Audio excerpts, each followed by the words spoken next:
رب اشرح لي صدري ويسر لي أمري واحلل عقدة من لساني يفقهوا قولي ربنا زدنا علما.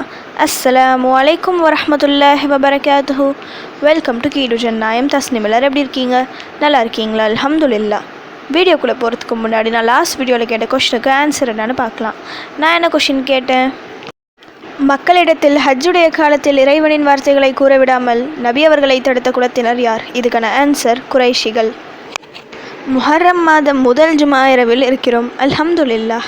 அல்லாஹ் சுப்ஹானஹு வ தஆலா தன்னை நம்பியவர்களை கடலை பிளந்தும் காப்பாற்றுவான் என இந்த உலகமே சொல்கின்ற அளவு மிக பெரிய வரலாறு சம்பவம் நிகழ்ந்த மாதம் இது.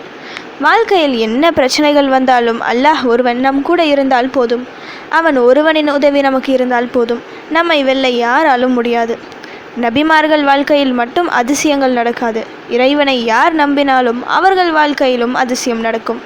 நம் கஷ்டம் தீர வேண்டும் என்றால் அவனிடம் கேட்க வேண்டும். ஒவ்வொரு நபிமார்களின் வரலாற்றை எடுத்து படித்து பாருங்க. கேட்டவுடன் அவர்களுக்கு வழி பிறக்கவில்லை. பொறுமையுடன் பல கஷ்டங்களை சகித்து கொண்டு திரும்ப திரும்ப நபிமார்கள் அல்லாஹ்விடம் உதவி கேட்டார்கள். அதன் பிறகே அதிசயங்கள் நடந்தது. அதை போல திரும்ப திரும்ப அல்லாஹ்விடம் நாம் உதவி கேட்டுக்கொண்டே இருக்கும்போது நிச்சயம் நமக்கு ஒரு வழி காட்டுவான். இது போன்ற சிறப்பான மாதங்களில் நாம் சிறியதாக ஒரு அமல் செய்தாலும் பல மடங்கு நன்மைகள் நமக்கு கிடைக்கும். அதை நினைவில் வைத்து இந்த முஹர்ரம் மாதத்தில் நம்மால் முடிந்த அளவு துஆக்கள், திக்ர்கள், தொழுகைகள் மூலமாக அல்லாஹ்விடம் அதிகம் உதவி கேட்க வேண்டும்.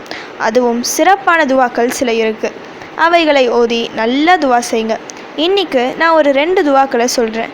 இன்று மட்டுமல்ல, இந்த மாதம் முழுக்க இந்த துஆக்களை அதிகம் ஓதி துஆ செய்யுங்க. நிச்சயம் நீங்கள் நாடியது நடக்கும். அதில் முதல் துஆ, சுப்ஹானல்லாஹி வபிஹம்திஹி. சுப்ஹானல்லாஹி வபிஹம்திஹி.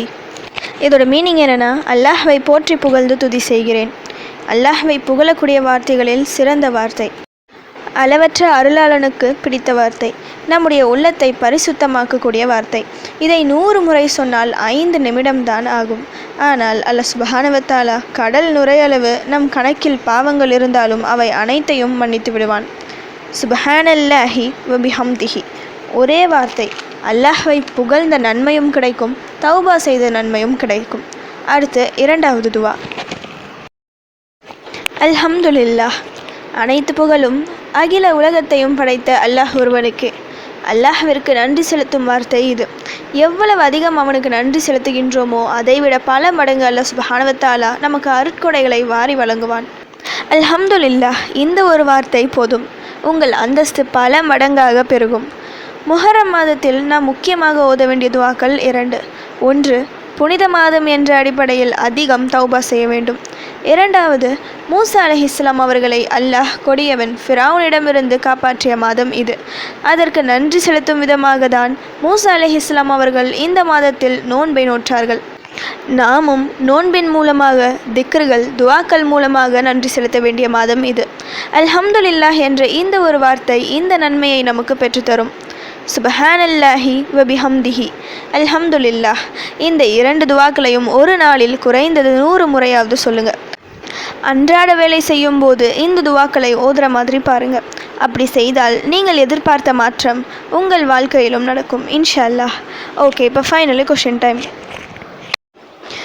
நபி ஸல்லல்லாஹு அலைஹி வஸல்லம் அவர்கள் இஸ்ரா பயணம் சென்று வந்து பைத்துல் முகத்தஸ் பற்றி மக்களிடையே வர்ணித்த போது அப்பள்ளி யாருடைய வீட்டின் அருகே வைக்கப்பட்டிருந்தது? இதுதான் இன்றைக்கான கொஷின். இதுக்கு உங்களுக்கு ஆன்சர் தெரிஞ்சால் ப்ளீஸ் கமெண்ட் பண்ணுங்கள். அப்படி இல்லைனா ப்ளீஸ் வெயிட் பண்ணுங்கள், நான் நெக்ஸ்ட் வீடியோ போஸ்ட் பண்ணுற வரைக்கும். சுப்ஹான ரப்பிக ரப்பில் இஸ்ஸத்தி அம்மா யசிஃபூன வஸ்ஸலாமு அலல் முர்ஸலீன் வல்ஹம்துலில்லாஹி ரப்பில் ஆலமீன். அஸ்ஸலாமு அலைக்கும் வரஹ்மத்துல்லாஹி வபரகாத்துஹு.